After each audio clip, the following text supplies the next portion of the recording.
Guys, എല്ലാവർക്കും എൻ്റെ YouTube ചാനലിലേക്ക് വീണ്ടും സ്വാഗതം. അപ്പോൾ നമ്മുടെ ഇന്നത്തെ പരിപാടി എന്താണെന്ന് വെച്ചാൽ പ്രിപ്പയറിങ് ഡിന്നർ ഫോർ മീ.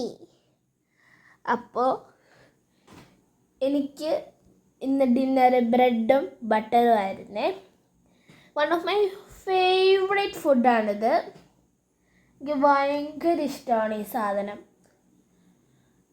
അപ്പോൾ എനിക്ക് സാധനം കഴിച്ച് എനിക്ക് ഭയങ്കരമായിട്ട് ഇഷ്ടമായതാണ്. എനിക്ക് ആദ്യം ഈ സാധനം ഒട്ടും ഇഷ്ടമായി. ബട്ടർ എനിക്ക് പണ്ട് ഒട്ടും ഇഷ്ടമല്ലായിരുന്നു. പിന്നെ അത് എനിക്ക് തന്ന് എനിക്ക് ഭയങ്കരമായിട്ട് ഇഷ്ടമില്ല. I am addicted to it.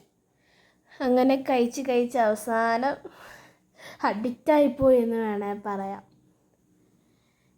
It is simple but tasty. അങ്ങനത്തെ ഒരു സാധനമാണിത്. അപ്പോൾ ഉണ്ടാക്കിയപ്പോൾ ഒരെണ്ണം അച്ചമ്മക്ക് കൊടുത്തു, അമ്മയ്ക്ക് കൊടുത്തു, ഞാനും കഴിച്ചു. It was amazing. എനിക്ക് ഭയങ്കരമായിട്ട് ഇഷ്ടമായി. ഡിന്നർ ഞാനിത് സിമ്പിൾ സാധനങ്ങളൊക്കെ കഴിക്കാറുള്ളൂ. എനിക്ക് ഭയങ്കര ഇഷ്ടമായി. അടിപൊളിയായിരുന്നു എൻ്റെ ഇന്നത്തെ ഡിന്നർ. അപ്പോൾ നിങ്ങളിടയ്ക്കൊക്കെ ഇത് മേടിച്ച് ട്രൈ ചെയ്ത് നോക്കുക. Love you. Bye.